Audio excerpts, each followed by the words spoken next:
We're going to continue on here with our Monster Energy NASCAR Cup Series availability for Sunday's STP 500. And we're joining by defending race winner Kyle Busch, driver of the number 18 M&M's Toyota Camry for Joe Gibbs Racing. Kyle, this is one of the tracks that frustrated you for so long, but you were able to sweep the weekend last year, get that monkey off of your back. How confident are you in that M&M's Camry going into this weekend?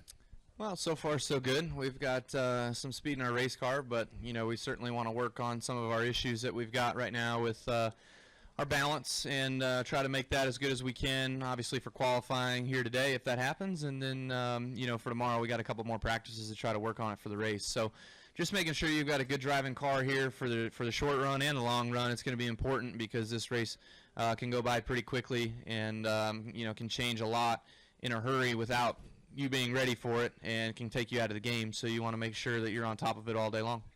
Okay, we're going to open up the floor for questions. We're going to start with Claire, then we'll go to Jared, and we'll go to the gentleman the Orioles had.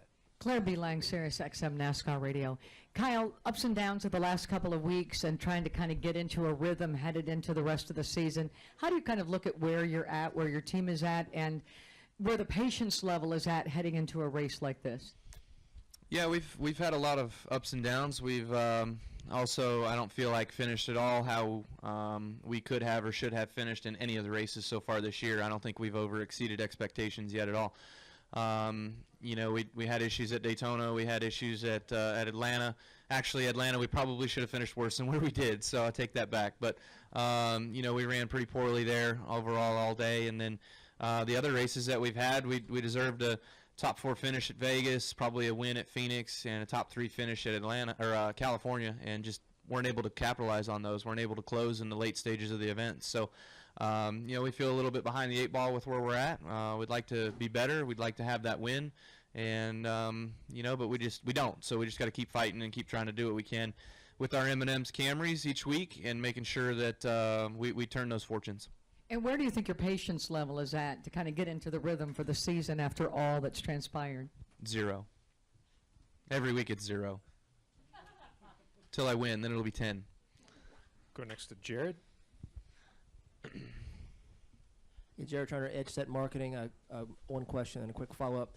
Kyle, obviously looking ahead to Sonoma, that's a track where you've got a couple of wins and have had great success, but I'm curious to get your take on how you think stages will affect the racing there at the road course with that track's history of already being so crazy, especially in recent years. I haven't even thought about next week, so Sonoma's a long ways away. Quick answer to that would be there's going to be segments there depending on what laps they're at. I don't even know that, but if there's a caution before it, 5 laps before it, 8 laps before it, there may be guys that come and pit because they know there's going to be a guaranteed caution that comes out a few laps later, and others are going to stay out. So it's going to flip-flop the field a few times, that's for sure. So there's going to be some added weirdness to those races, and depending on how the strategy plays out for the second segment will then kind of play out for what's going to happen through the rest of the race and for the end of the race. So there's a lot of different strategies that are going to happen through that race, I'm sure, and same to be said for Watkins Glen as well. And just to follow up, Kyle, what do you feel like is the biggest key or the biggest keys to performing well in the longer races, the 600-miler and obviously the 500-mile races? I think just being able to get comfortable, get settled, and make sure that you're good to go for those long hauls. Don't worry about what lap it is ever during a race. That's the worst thing that could happen to you. I remember we were at Atlanta one time, and I had to use the restroom, and it was probably lap 45, and it was 325 long, and so it hurt really bad by the end of the 325. So you just try not to ever worry about what lap you're on or what's going on around you. You just keep battling it out, keep driving, keep your focus forward on what you're doing, and that's the best way to go about those long races. Hey Kyle, Andy Markey, Race22.com. You're one of the biggest advocates for short track racing and NASCAR racing. You field cars and super late models. So earlier, Kyle Larson was asked about short track racing and saying he'd like to see more participation from NASCAR drivers. And that, first, what are your thoughts on that? And second, there's a big late model race here in September, this being one of the great short tracks. Have you thought about running that in the future? And also being the short track guy that you are, what was it like to get that win last year? Yeah, I mean, I enjoyed the local short track scene. I love racing in those cars. I follow it as much as I can on speed51.com. Bob and his guys do a great job of following and covering the entire United States, whether it's late model stock, super lates, which are my favorite personally, modifieds, dirt, pavement, all kinds of stuff, you know. So, you know, as far as NASCAR stars going back to their roots and doing some of that stuff, I think it's not necessary. You know, if you love it, go do it. Try to be safe, but I think there's a lot of risk, and that's why a lot of the guys don't do it. Obviously, if you get hurt doing that and you lose your ride for a few weeks here and don't ever have an opportunity to come back because somebody better than you takes over in it, then, you know, you're out, you know. So you got to weigh those consequences a lot, and for me, I do that sometimes. You know, I've wanted to run a modified, one of the Whelen modifieds at Loudon, and years ago J.D. Gibbs told me no. Exactly that same reason, like weigh your options and what you got going on for you. We don't need you to get hurt, and so I was never able to go do those things. So as it comes down to it, when I get older and maybe get out of cup racing, then I might look at going to doing some more of that stuff and touring around. But hopefully all the short tracks are still in existence by then too, because it's probably 15 years from now. So. Okay, we're going to come up front and work this front row here. We'll start with Bob and then go to Dustin, Jeff, and Mike. Bob Hawkers, ESPN. Do you all lose anything without having Dave Rogers in your debriefs?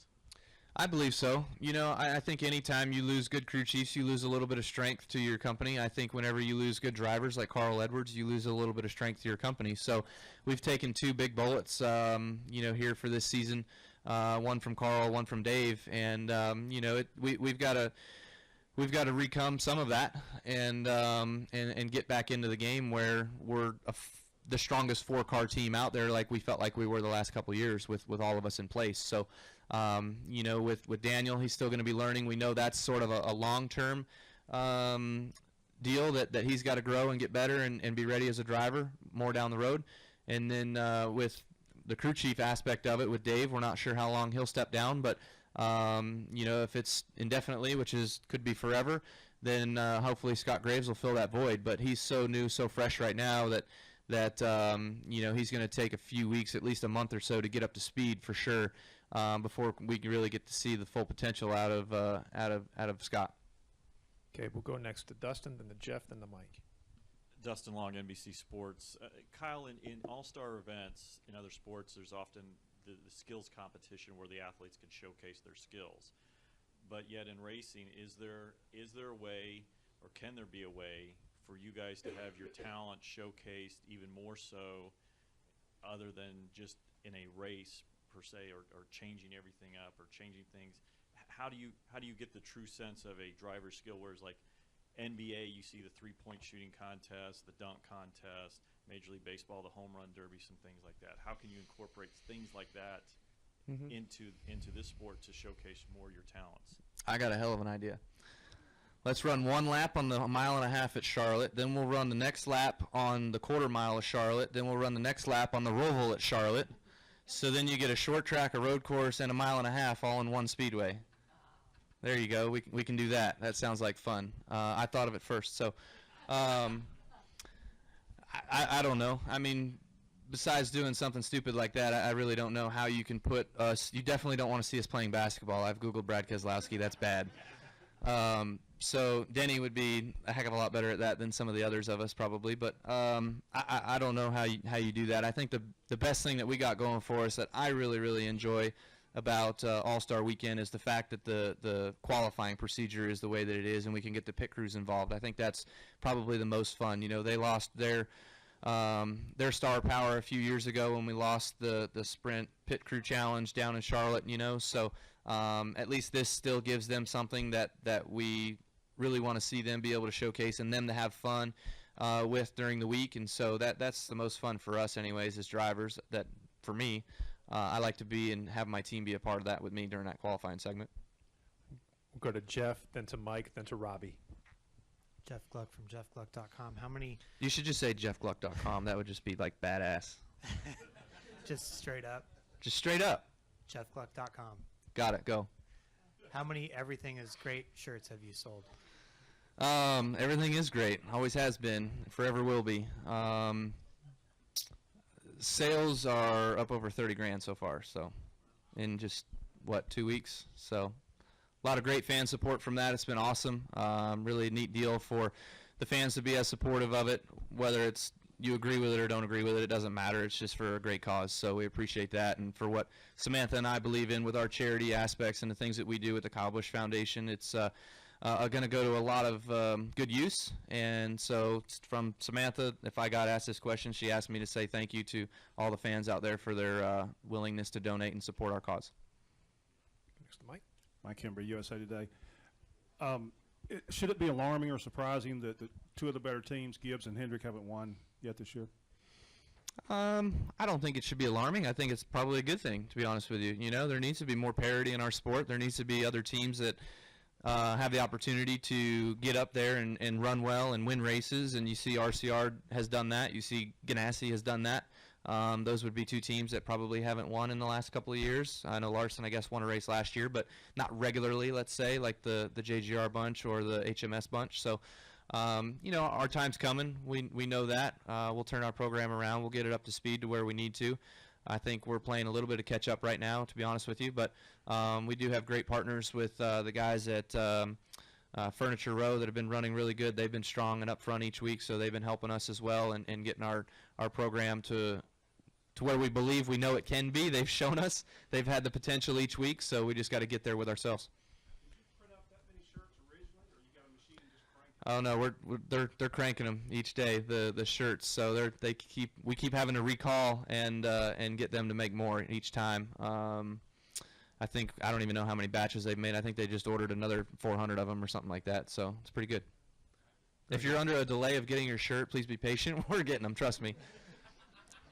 Go next to Robbie. Robbie Mays, MRN. Kyle, next week you go to Texas. You won there last year. They've changed the surface, repaved and reconfigured the corners.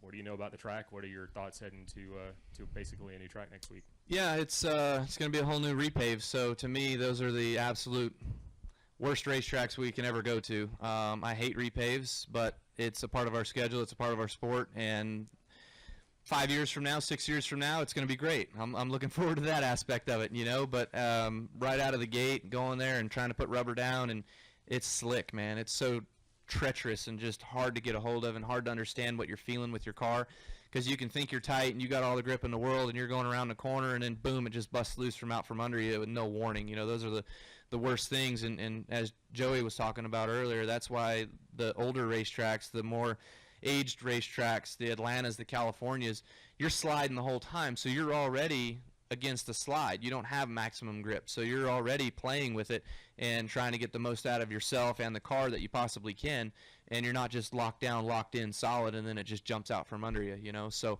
I don't necessarily look forward to repaves, but we got one coming up, so got to do what we know. There's really no homework to do. You can't even watch last year's races. You can't look at anything besides the Buescher YouTube video and just see what the place looks like, so you don't go in there blind. That's about it. Okay, we're going to go to your right to Chris Knight. Chris Knight, catchfence.com. Kyle, you said at Atlanta that while you felt like that Noah Gragson had the talent and the capabilities to get the job done, he needed to calm down a little bit. Just wondering if you had that conversation for him. It's been very quick so far this weekend at Martinsville. Yeah, we had a good talk, and you know, you just, it's a young guy. I've heard this from myself years ago. It's a lot easier to pull a rope than it is to push one. So you know, we just got to pull on him just a little bit and kind of bring him back. That's pretty easy to do for these younger guys. We just need him to go out there and get finishes right now. You know, I told him, I'm like, whether it's 7th or 14th or wherever the hell it is, just finish. Don't make any mistakes or minimize your mistakes if you make some.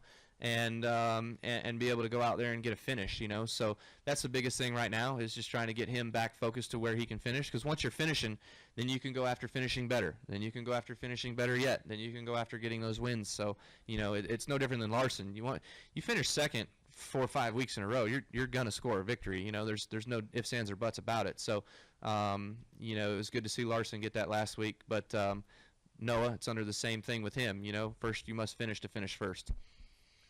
Kyle, thanks for taking the time to join us today, and good luck this weekend. All right, back to those T-shirts. In case Sure. anybody missed it, there's a little subliminal messaging. Anybody find it? What's on the front of the shirt? Anybody see it?